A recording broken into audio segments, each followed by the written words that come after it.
Students, आज हम देखेंगे मिक्स्ड कॉम्बिनेशन ऑफ सेल। तो हमने आइडेंटिकल सेल्स के कॉम्बिनेशन देखे थे। सबसे पहले हमने सीरीज कॉम्बिनेशन देखा था। वहाँ पर हमने ये पढ़ा था कि जब इंटरनल रेजिस्टेंस जो होता है आपका, अगर टोटल इंटरनल रेजिस्टेंस अगर बहुत ज़्यादा अगर आपका निकलता है, ठीक है, और एक्सटर्नल रेजिस्टेंस अगर आपका कम होता है आपका, तो उस टाइम हम सीरीज कॉम्बिनेशन में नहीं जोड़ते हैं। वाइल अगर इसका उल्टा हो, अगर एक्सटर्नल रेजिस्टेंस ज़्यादा होता है, इंटरनल रेजिस्टेंस कम होता है, तब हम जोड़ते हैं। एंड पैरेलल में अगर इसका उल्टा था।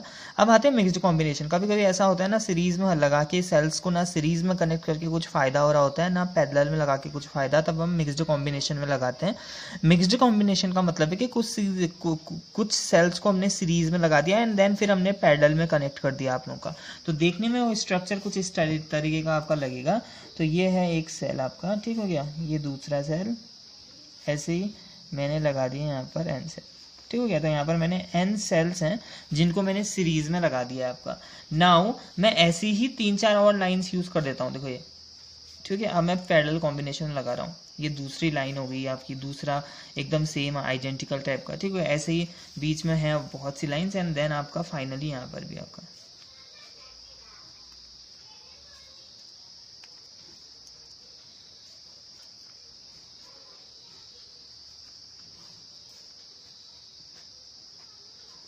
ऐसा कुछ, ठीक है। एंड इसको जोड़ दिया है मैंने एक्सटर्नल रेजिस्टेंस कैपिटल आर से।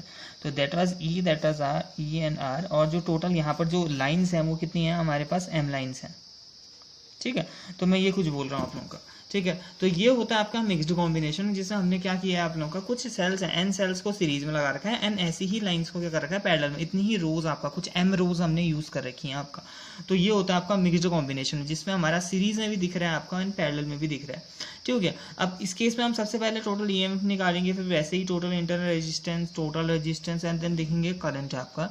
और करंट कब मैक्सिमम होगी ये कंडीशन हमको फाइंड आउट करनी पड़ती है। तो सबसे पहले ईएमएफ, टोटल ईएमएफ, ठीक है। तो टोटल ईएमएफ कितना हो जाएगा फिर आपका, देखो इसका ई है, इसका भी ई, इसका भी ई, कितने लोग हुए हैं, एन टाइम्स हैं। तो ये हो जाएगा ई प्लस ई प्लस ई, कितने टाइम्स, एन टाइम्स। तो दैट बिकेम आपका जो टोटल ईएमएफ है वो है एन ई। अब पैरेलल कॉम्बिनेशन में ईएमएफ इंक्रीज नहीं होता है आप लोग का, ईएमएफ उतना का उतना ही रहता है आप लोग का। तो ओवरऑल टोटल ईएमएफ एन ही रहेगा आपका, ठीक है। इसका इन लाइन से कोई लेना देना नहीं है।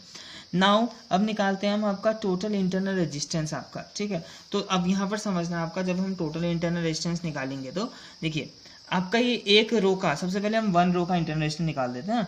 इंटरनल रेजिस्टेंस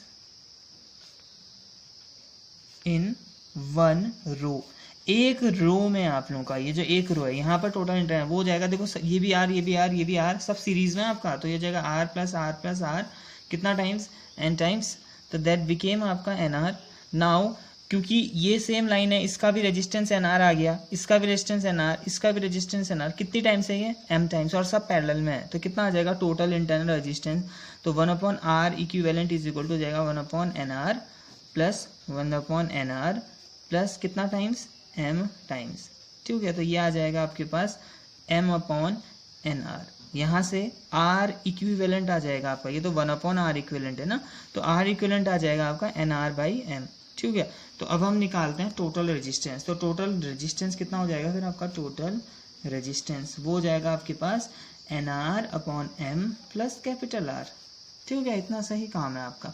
अब नाउ हम बस करंट निकालेंगे। तो करंट का फॉर्मूला होता है आपके पास total EMF upon total resistance, ठीक हो गया। तो ये बन जाएगा आपके पास टोटल EMF NE अपॉन NR/M प्लस R। तो नाउ इसके आगे है जो चीज़ हमको ध्यान में रखनी है आप लोगों का, कि हमको क्या करना पड़ेगा। हमको देखो, इसको पहले मैं अच्छे से लिख लूँ तो कुछ ऐसा बन जाएगा MNE upon NR plus MR, यही तो होगा, हो जाएगा इतना। हमने नीचे MLCM ले लिया। अब देखो हमको क्या करना पड़ता है, यहाँ पर केसेस फाइंड आउट करने पड़ते हैं हमको, कि हमको मैक्सिमम करंट आपकी कब फाइंड आउट होगी, मैक्सिमम करंट। अब देखिए मैक्सिमम से मैक्सिमम करंट हमको तब फाइंड आउट होगी ना, जब ये जो ये नीचे वाली जो चीज़ है ना ये मिनिमम होगी।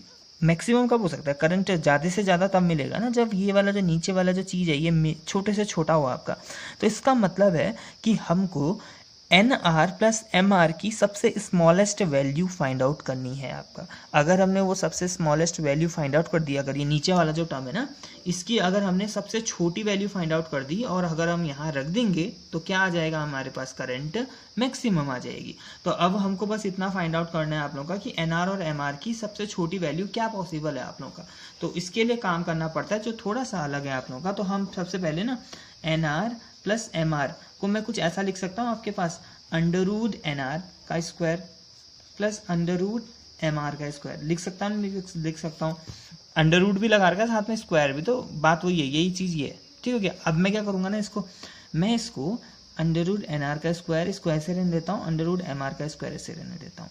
अब मैं एक चीज़ घटाऊंगा और वही चीज़ ऐड करूंगा। सब्ट्रैक्शन एंड एडिशन अगर हम किसी इक्वेशन में हम इक्वल मतलब इजीली कर सकते हैं आप लोगों का, सेम नंबर से आपका जैसे +-1 करते हैं ना हम लोग, तो वैसे ही। अब किस चीज़ से करूंगा वो देखना। मैं कर रहा हूँ 2 under root NR under root MR से मैंने घटा भी लिया एंड इसी को जोड़ भी दिया, under root NR under root MR।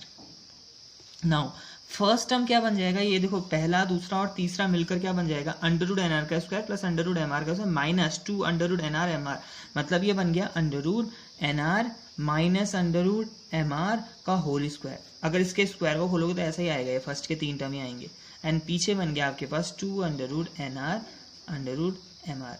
अब यहाँ समझना, हमारे पास ये वैल्यू थी, इस वैल्यू को हमने ब्रेक डाउन कर दिया है इसमें, जिसपे हमको एक ये टर्म दिख रहा है और एक ये टर्म दिख रहा है जो फुली अंडर रूट के अंदर है आप लोगों का, एक 2 ही है बाहर आप लोगों का। ठीक हो गया। तो अंडर रूट मतलब NR प्लस MR की एक वैल्यू ये भी है आपका, तो NR प्लस MR लिखूं या ये लिखूं बात एक ही है, इसको सॉल्व करके भी NR प्लस MR ही आएगा। अब हमें क्या चाहिए था, हमें ये चाहिए था कि NR प्लस MR की वैल्यू मिनिमम हो, इसका मतलब है हमको ये वैल्यू भी मिनिमम चाहिए होगी। अब ये वैल्यू मिनिमम कब हो सकता है, ठीक हो गया, for minimum NR plus MR। Minimum NR plus MR के लिए क्या हो जाएगा आप लोगों का, अगर आपको मिनिमम चाहिए तो बस इतना सा होगा आप लोगों का मिनिमम के लिए। हम क्या कहेंगे, बस मिनिमम के लिए आपका कुछ ऐसा कहेंगे कि यहाँ पर लिखता हूँ मैं, तो under root NR plus MR उसके लिए हो जाएगा आपका under root NR is equal to under root of MR। अगर आपको ये वैल्यू मिनिमम चाहिए तो इसका मतलब है ये वैल्यू मिनिमम मतलब इस वैल्यू को भी मिनिमम होना चाहिए। अब ये वैल्यू मिनिमम कब होगी, जब ये दोनों टर्म आपके बराबर हो। अगर ये अंडर रूट वाले टर्म्स अगर दोनों बराबर होंगे ना तो क्या हो जाएगा, देखो बराबर माइनस बराबर 0 हो जाएगा, तो ये टर्म हट जाएगा। तो क्या बचेगा फिर, देखो NR plus MR is equal to under root 2 NR MR, होगा नहीं होगा। तो यही तो मिनिमम वैल्यू होगी। देखो इसमें सब अंडर रूट में है, अंडर रूट जब आप निकालते हो तो वो और कम हो जाता है ना, अंडर रूट से जब चीज़ें निकलती है तो कम हो जाती हैं आपका। इसका मतलब है यहाँ से चीज़ें निकल गई जबकि यहाँ पर बिल्कुल भी अंडर रूट नहीं थे। ठीक हो गया, एडिशन था, अंडर रूट बिल्कुल नहीं थे, तो यहाँ पर तो एक पर्टिकुलर कुछ वैल्यू आती है, लेकिन यहाँ पर अंडर रूट आ गए हैं सब में एंड प्लस भी हट गया है आप लोगों का, तो ये चीज़ क्या हो जाएगी आपकी, ओवरऑल कम हो जाएगी आपका। ठीक है, तो ये याद रखना आपका NR प्लस MR की मिनिमम वैल्यू कैसे फाइंड आउट करते हैं। तो मिनिमम वैल्यू फाइंड आउट करने के लिए पहले इसकी दूसरी वैल्यू फाइंड आउट करते हैं, देन इसमें इन दोनों टर्म्स को हम बराबर कर देते हैं। जैसे इन दोनों टर्म्स को बराबर कर देंगे तो आप लोगों का जो मिनिमम आपका वैल्यू है आप लोगों का NR प्लस MR की जो मिनिमम वैल्यू है वो फिर मिल जाएगी आपको। कितनी होगी वो मिनिमम वैल्यू, वो होगी 2 under root NR under root MR। ठीक हो गया, तो दिस इज आप लोगों का। तो इसी केस में आप लोगों का तो ये वाला केस याद रखना कि आपका ये किस केस में होता है आप लोग का मिनिमम वैल्यू, ये होता है जब अंडर रूट इतना, या फिर इसको हम ऐसा भी कहते हैं कि NR इज इक्वल टू जब MR होता है आप लोगों का, देन आपका हमारा क्या होता है आप लोग का मैक्सिमम करंट आपको मिलती है आप लोगों का। तो यही है आपका मिक्स्ड कॉम्बिनेशन ऑफ सेल, जिसमें हम क्या करते हैं आपका n सेल्स को सीरीज एंड n सेल्स को पैरेलल में जोड़ते हैं आप लोगों का। ठीक हो गया, तो इतना कुछ। तो मैक्सिमम करंट तब मिलती है जब NR और MR की वैल्यू क्या होती है आपकी बराबर। ठीक है, तो वीडियो पसंद आए तो like share and subscribe. Thank you.